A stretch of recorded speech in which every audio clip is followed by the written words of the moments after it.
दोस्तों, अगर हम खुद को मोटिवेट करना चाहते हैं तो कोई मोटिवेशन वीडियो देख लेते हैं या फिर कोई अच्छी सी किताब पढ़ लेते हैं। लेकिन अगर बात हो किसी और को मोटिवेट करने की, तो हमारे हाथ पैर फूल जाते हैं कि दूसरों पर कौन सा तरीका अप्लाई होगा या फिर उनको मोटिवेट कर सकता हूँ या नहीं। ये सारे सवाल हमारे दिमाग में घूमने लगते हैं। तो अगर आप भी एक लीडर बनना चाहते हैं या फिर मोटिवेशन स्पीकर बनना चाहते हैं, तो ये ऑडियो बुक समरी आपके लिए है।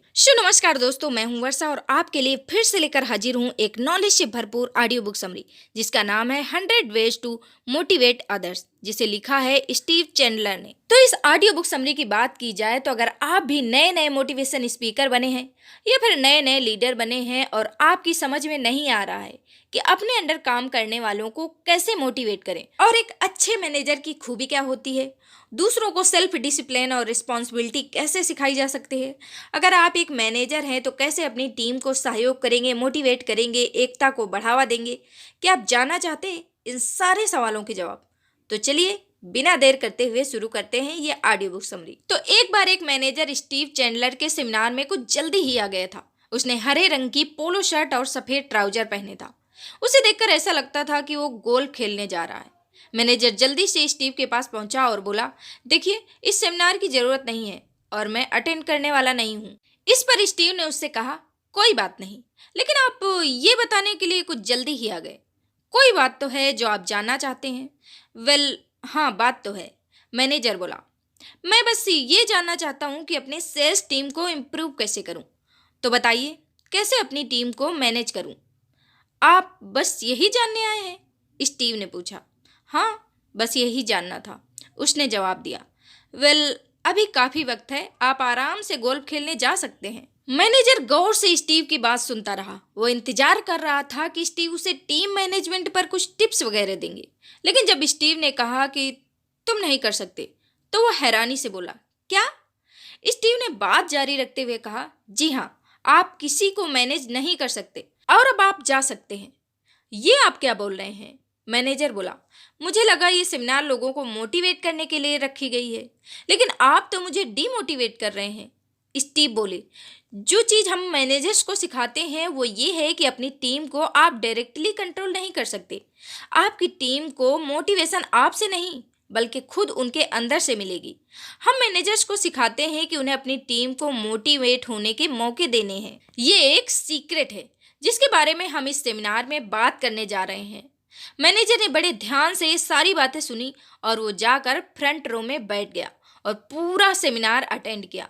वो अपनी पूरी जिंदगी में दूसरों का बिहेवियर कंट्रोल करने की कोशिश कर रहा था, चाहे घर हो या दफ्तर। इस वजह से वो हमेशा निराश रहता था। मैनेजर ने फाइनली ये सीख लिया था कि मोटिवेशन बाहर से नहीं मिलती बल्कि हमें अपने अंदर से ही मिलती है। टेक सेल्फ डिसिप्लिन, यानी कि कई लोग सोचते हैं कि सेल्फ डिसिप्लिन इंसान को पैदाइशी तौर पर मिलती है या फिर जेनेटिक होती है। कुछ लोग काफ़ी सेल्फ डिसिप्लिन्ड होते हैं जबकि कुछ लोग बिल्कुल भी नहीं होते। लेकिन ये एक मिथ यानी कि गलत फहमी है। सच तो ये है कि सेल्फ डिसिप्लिन सीखा जा सकता है।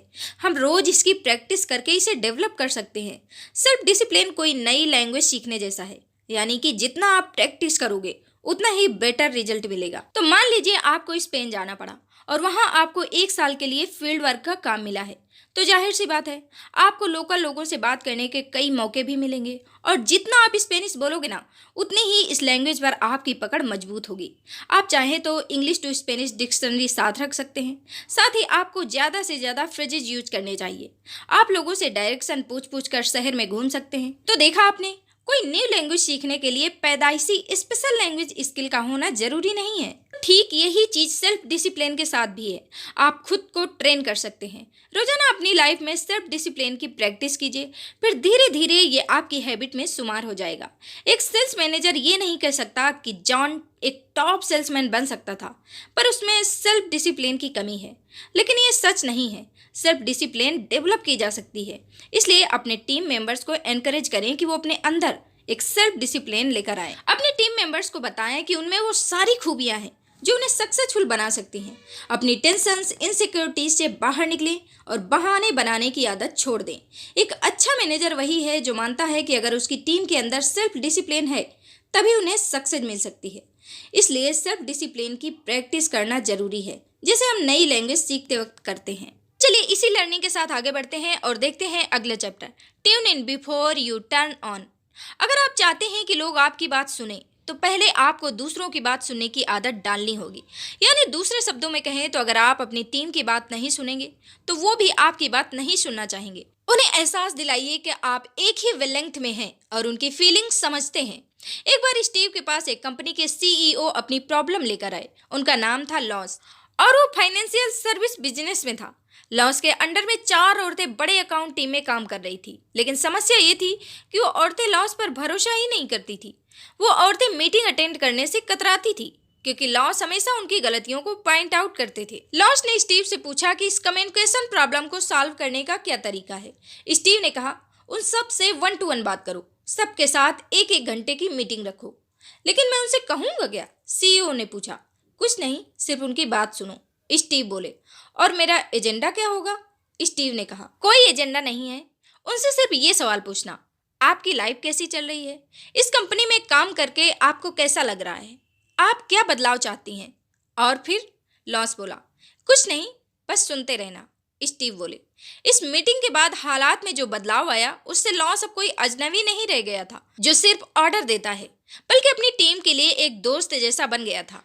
लॉस ने इससे पहले अपनी टीम को समझने की कभी कोशिश ही नहीं की थी, लेकिन अब उसका अपनी टीम मेंबर्स के साथ एक ऐसा रिलेशन बन गया था जहां वो लोग खुलकर अपनी प्रॉब्लम और आइडिया पर बात कर सकते थे। तो चलिए इसी लर्निंग के साथ आगे बढ़ते हैं और देखते हैं अगला chapter, stop criticising upper management. यानी कि अपने सुपीरियर्स के खिलाफ जाना आपको शायद फायदे का सौदा लग सकता है। आप शायद ये सोचें कि ऐसा करके आप अपने टीम मेंबर्स का भरोसा जीत सकते हैं या फिर उनके साथ एक स्ट्रॉन्ग बॉन्ड बना सकते हैं। आप शायद ऐसा इसलिए करते हैं ताकि आप अपनी टीम को दिखा सकें कि आप भी उन्हीं की तरह एक विक्टिम हैं। पर असल में ये ट्रिक ना लॉन्ग रन में काम नहीं आएगी। सच्चाई तो ये है कि अगर आप अपर मैनेजमेंट की बुराई करते हैं तो एक तरह से आपकी टीम का कॉन्फिडेंस टूटता है। टॉप मैनेजमेंट के खिलाफ जाकर आप अपनी टीम को 3 मैसेज दे रहे हैं। पहला, कि आपकी ऑर्गेनाइजेशन भरोसे के लायक ही नहीं है। दूसरा, कि आपकी अपनी टीम मैनेजमेंट ही आपके खिलाफ है। और तीसरा, एक टीम मेंबर के तौर पर आप एकदम कमजोर लीडर हैं। इस केस में आप अपने टीम मेंबर्स के साथ बॉन्डिंग तो कर लेते हैं, पर इससे ट्रस्ट प्रॉब्लम क्रिएट होती है और ऑर्गेनाइजेशन के अंदर एक डिसरिस्पेक्ट का माहौल भी बनता है।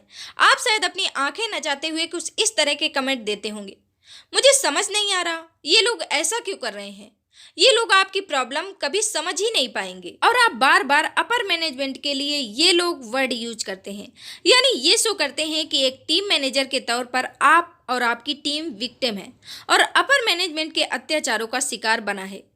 पर ये अप्रोच ना एकदम गलत है। एक अच्छा लीडर अपर मैनेजमेंट को रिप्रेजेंट करता है। वो अपनी टीम को भरोसा दिलाता है कि उनकी समस्याएं सुनी जाएंगी और उन्हें दूर करने का प्रयास किया जाएगा। दरअसल एक मैनेजर अपर मैनेजमेंट और टीम के बीच एक ब्रिज की तरह काम करता है। इसके अलावा एक अच्छा लीडर कभी सीनियर्स को कभी भी ये लोग या वो लोग कह के एड्रेस नहीं करेगा, बल्कि वो हम वर्ड का यूज करेगा।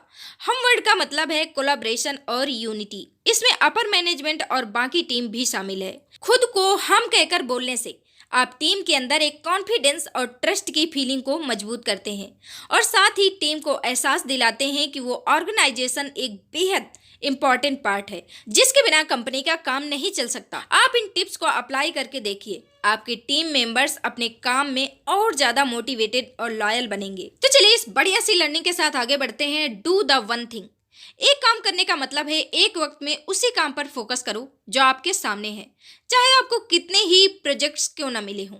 एक वक्त में एक ही चीज पर फोकस करो, वरना ऐसा ना हो कि मल्टीटास्किंग के चक्कर में आपके आधे काम अधूरे रह जाएं या फिर बिगड़ जाएं। जैसे कोई फ़ोन कॉल लेते वक्त पूरे ध्यान से कॉल करने वाले की बात सुनो। अपना मूड अच्छा रखो ताकि सामने वाले को भी पॉजिटिव वाइब्स मिले। कोई भी उलझन या कसमकस की स्थिति आए तो उस प्रॉब्लम के हर पहलू पर गौर करो। अक्सर वर्क प्लेस में स्ट्रेस का रीजन होता है। हम बेकार में ही कई सारी चीज़ों की टेंशन लेते हैं। हम अपने माइंड में ऐसी इमेजिनरी प्रॉब्लम क्रिएट कर लेते हैं जो असल में होती ही नहीं। लेकिन माइंड सब कुछ अपने आप नहीं कर सकता, इसलिए आज से ही स्टार्ट करो। एक चीज चूज करो जिस पर आप अभी फोकस करना चाहते हो। पेपर वर्क करते वक्त दिमाग को एक जगह रखो और वही करो जो आंखों के सामने है। जेसन एक नेशनल सेल्स मैनेजर हैं। उनकी अभी अभी अपनी टीम के साथ एक लंबी वीडियो कॉन्फ्रेंस खत्म हुई है। जेसन अपनी टीम को ज़्यादा से ज़्यादा नंबर अचीव करने को बोला और उन्हें वार्न भी किया कि वो अपने गोल से काफ़ी पीछे चल रहे हैं। जेसन ने ही ये मीटिंग बुलाई थी क्योंकि उनके सीनियर्स उनसे उनकी टीम की कमजोर परफॉर्मेंस के पीछे की वजह जानना चाहते हैं। दिन के 12 घंटे काम देने के बावजूद प्रॉब्लम जहां की तहां है। उसके सुपीरियर्स ने अपनी टेंशन उसे पास कर दी और जेसन वही टेंशन अपनी टीम को पास कर रहा है। इसे हम मोटिवेशन तो नहीं बोल सकते। एक लीडर शांत रह के सबके व्यूज और प्रॉब्लम्स को सुनता है। इसलिए एक टाइम में एक ही काम करो। इससे आपका मन शांत रहेगा। आपको अपने एम्प्लॉयज के सामने एक अच्छा एग्जाम्पल सेट करना है। तो चलिए इसी के साथ आगे बढ़ते हैं। देखते हैं अगला चैप्टर, कीप गिविंग फीडबैक। यानी कि लोग फीडबैक चाहते हैं। अगर आप किसी 3 साल के बच्चे को भी इग्नोर करोगे ना, तो एक पॉजिटिव वे में आपकी अटेंशन ग्रैब करने की कोशिश करेगा। लेकिन आप लगातार उसे इग्नोर करते रहोगे तो वो शायद गुस्सा हो जाए, आप पर चिल्लाने लगे या फिर चीजें उठाकर दे मारे, क्योंकि हर कोई चाहता है कि उसकी बात सुनी जाए। नो फीडबैक से तो अच्छा है कम से कम एक निगेटिव फीडबैक ही मिल जाए। यही बात तो बड़ों पर भी लागू होती है। सबसे बुरी सजा है सोलिटेरी कन्फाइनमेंट, यानी कि एक ऐसे कमरे में बंद किए जाना जहाँ एक खिड़की तक नहीं है। जो लोग ऐसी जगह कैद होते हैं ना, कुछ नहीं कर पाते।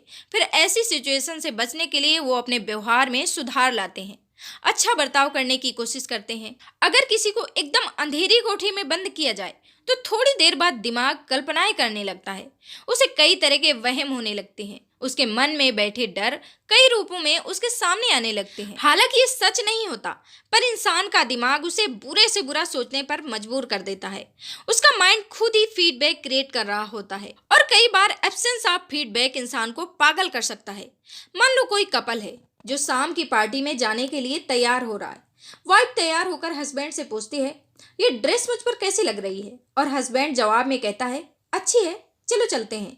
इस पर वाइफ कहती है, मुझे पता है मैं इसमें अच्छी नहीं लग रही हूँ, पर मेरे पास पहनने के लिए कुछ और है ही नहीं। इस बातचीत में हस्बैंड ने ड्रेस के बारे में कुछ भी कमेंट नहीं किया, लेकिन फिर भी वाइफ ने इसे एक नेगेटिव फीडबैक की तरह ले लिया। फीडबैक जरूरी है, खासकर एक प्रोडक्टिव टीम बिल्ड करते वक्त तो ये भी जरूरी हो जाता है। जो एक मैनेजर्स फीडबैक नहीं देते, उनकी टीम में मोटिवेशन की कमी लाने वाले और लो परफॉर्मेंस वर्कर्स होते हैं। इमेजिन कीजिए आपकी टीम आपसे पूछ रही है, हमारी परफॉर्मेंस कैसी लगी? और मैनेजर बोलता है, मुझे नहीं पता, मैंने रिपोर्ट नहीं देखी है, मुझे लगता है इस महीने हम अच्छा कर रहे हैं और बाकी मैं कुछ नहीं कह सकता। क्या आपको लगता है टीम मेंबर्स ऐसे मैनेजर से मोटिवेट होंगे? लोगों को इम्प्रूव करने के लिए एक फीडबैक चाहिए और वो भी टाइम से। साथ ही सोच समझकर फीडबैक दें। आपकी फीडबैक लोगों को एनकरेज करने वाली हो। एक मैनेजर होने के नाते रिजल्ट का ट्रैक रखें और एक्सप्लेन करें कि क्यों ये आपके मेंबर्स के लिए इम्पोर्टेंट है, क्योंकि आप अपनी टीम के लिए एक कोच या पेरेंट की तरह हैं जो उन्हें गाइड और इंस्पायर करने के लिए हमेशा उनके साथ रहेंगे। तो चलिए इसी लर्निंग के साथ आगे बढ़ते हैं अगले चैप्टर की तरफ। Get input from your people, यानी कि एक अच्छा लीडर अपने टीम मेंबर से इनपुट लेता रहता है। ये प्रैक्टिस न सिर्फ कंपनी के लिए फायदेमंद है बल्कि एम्प्लॉयज को भी मोटिवेट करती है। एक अच्छा लीडर कुछ इस तरह के सवाल अपनी टीम से करेगा, हम अपनी कस्टमर सर्विस इंप्रूव करने के लिए और क्या क्या करें? आपका इस बारे में क्या ख्याल है? अपनी टीम से इस तरह के सवाल पूछकर आप उन्हें मोटिवेट करते हैं। अब इसे किसी मीडियोकोर यानी कि आम मैनेजर से तुलना कीजिए जो कुछ इस तरह कहेगा, कैसे हो, क्या चल रहा है, क्या हाल है आपके डिपार्टमेंट का, क्या आप लोग मेंटेन कर पा रहे हो? इसी तरह लगे रहें। मैं बस यहाँ से गुजर रहा था तो सोचा चेक कर लूँ। ज़्यादा टेंशन मत लो, आपके लिए मुश्किल नहीं होगा क्योंकि आप अपना काम जानते हैं। अब जाहिर है ऐसे मैनेजर होंगे तो टीम की परफॉर्मेंस कुछ खास नहीं होगी। ऐसे मैनेजर कभी प्रॉब्लम की जड़ तक ही नहीं पहुंच पाते। सच तो यह है कि इस तरह के सवाल पूछकर आप एक मैनेजर के तौर पर अपने एम्प्लॉयज की परफॉर्मेंस अफेक्ट कर रहे हैं। एक ग्रेट लीडर के सवाल कुछ इस तरह होते हैं। वो ऐसे सवाल करेगा जिससे एम्प्लॉयज को ग्रेट आइडिया आए। जैसे एग्जाम्पल के लिए, हम अपने बाइंग एक्सपीरियंस अपने कॉम्पिटिटर से डिफरेंट कैसे रखें? अपने एम्प्लॉयज को अपने कस्टमर्स के साथ एक फ्रेंडली रिलेशन बनाने में हम कैसे उनकी हेल्प करें? हम ज़्यादा से ज़्यादा कस्टमर्स को अट्रैक्ट करने के लिए क्या करें? कोई एम्प्लॉय अगर कस्टमर का नाम याद रखे तो उसे कैसे रिवार्ड करना है, हम कैसे अपने एम्प्लॉयज को और ज़्यादा मोटिवेट करें कि वो हमारी स्टोर की सक्सेस में अपना कंट्रीब्यूशन दे। आप लोगों का इस बारे में क्या ख्याल है? Please share your ideas. अच्छे सवाल पूछने का मतलब है आप अपनी टीम मेंबर्स के आइडियाज को वैल्यू देते हैं। इससे उनकी हौसला अफजाई होती है और वो आपके पास बेटर आइडियाज और सोल्यूशन लेकर आते हैं। साथ ही उन्हें ये भी लगने लगता है कि कंपनी उनकी बात पर ध्यान दे रही है। तो चलिए इसी लर्निंग के साथ आगे बढ़ते हैं। एक्सेलरेट चेंज, यानी एक मैनेजर होने के नाते आपका काम है अपनी टीम को हर चेंजिंग सिचुएशन में चीयरफुल और ऑप्टिमिस्टिक बनाए रखना। उन्हें किसी भी बदलाव के लिए तैयार करने की जिम्मेदारी आपकी है। पर क्या होता है ना, ज्यादातर मैनेजर्स इसे अपनी जॉब का पार्ट नहीं समझते। वो मानते हैं कि ये काम उनका नहीं है क्योंकि वो कोई प्रॉब्लम सॉल्वर, फायर फाइटर या फिर बेबी सीटर नहीं है। तो होता क्या है, ऐसे लोगों की टीम में ही सबसे ज्यादा प्रॉब्लम्स, फायर्स और क्राइम बेबीज होते हैं। बदलाव के वक्त ही टीम की सारी कमजोरी उभर कर आती है, इसलिए आपको उन्हें पहले से ही तैयार करना होगा, जिसे हम चेंज साइकिल भी कहते हैं, जिससे एम्प्लॉयज को गुजरना पड़ता है। और ये स्वाभाविक भी है। इसमें 4 स्टेजेज होती हैं और कुछ लोगों के कुछ ऐसे रिएक्शन होते हैं। पहला है ऑब्जेक्शन, ये अच्छा नहीं होगा। दूसरा, रिड्यूस्ड कंटिन्यूअस, मैं ये सच में नहीं करना चाहता। तीसरा है एक्सप्लोरेशन, इस बदलाव से मुझे क्या फ़ायदा होने वाला है। और चौथा है बाय इन, मुझे समझ आ गया है कि इससे मुझे और मेरी टीम को क्या फ़ायदा होगा। पर कई बार पहले से तीसरे स्टेज में लोगों को काफ़ी टाइम लग जाता है। वो किसी भी तरह के बदलाव को स्वीकार करने से डरते हैं, इसलिए विरोध करते हैं। ये एक नेचुरल रिएक्शन है। हम सब शावर लेने से डरते हैं, पर एक बार शावर के नीचे आ गए तो बाहर आना अच्छा नहीं लगता। एक ग्रेट लीडर अपने अंडर काम करने वालों को फोर्स नहीं करता, बल्कि गाइड करता है। वो समझाता है कि चेंज साइकिल एक नेचुरल चीज है, इसलिए वो टीम को स्टेज 4 तक पहुंचने में हेल्प करता है। लेकिन एक अच्छे मैनेजर को इसके लिए क्या करना होगा? तो सबसे पहले वो बड़े ही जोश और एक्साइटमेंट के साथ आने वाले चेंज या बदलाव की बात करेगा और अपनी बात को काफी पॉजिटिव तरीके से पेश करेगा। अब क्योंकि वो खुद अंदर से बदलाव के लिए तैयार है, तो एक तरह से वो चेंज का स्पोक पर्सन बनकर बोलेगा। तो प्रॉब्लम ये है कि ज्यादातर मैनेजर ऐसा नहीं करते, यहाँ तक कि वो खुद बदलाव का विरोध करते नजर आते हैं। अपनी टीम को एनकरेज करने की बजाय वो उनसे हमदर्दी जताते हुए ये कहते हैं, अभी इस बदलाव की जरूरत ही क्या है, इससे क्या फायदा होगा, ये बेकार का सिरदर्द है, वगैरह वगैरह। लेकिन उनकी ये अप्रोच सरासर गलत है और ऑर्गेनाइजेशन को नुकसान पहुंचा सकती है। इंटरनल चेंज कंपनी के इफेक्टिवनेस को इम्प्रूव करने के लिए लाए जाते हैं। इससे ऑर्गेनाइजेशन मजबूत होती है। इसलिए एक अच्छे मैनेजर को चाहिए कि अपनी टीम को इन्फ्लुएंस करके उन्हें चेंज स्वीकार करने के लिए तैयार करे, ताकि टीम समझ सके कि चेंज से उन्हें कोई नुकसान नहीं होगा, बल्कि उनकी भलाई के लिए है। आपकी टीम में 2 टाइप्स के लोग होते हैं, एक ऑनर्स और दूसरे विक्टिम्स। ऑनर्स वो लोग होते हैं जो अपनी खुशियों के खुद जिम्मेदार होते हैं, जबकि विक्टिम्स वो लोग होते हैं जो हमेशा शिकायतों को पुलिंदा लेकर घूमते हैं। उनके पास सुनाने के लिए सिर्फ दुख भरी कहानियां होती हैं। वो या तो दूसरों को ब्लेम करते हैं या फिर सिचुएशन को ब्लेम करते हैं। कुल मिलाकर ऐसे लोगों को हैंडल करना बड़ा ही मुश्किल होता है।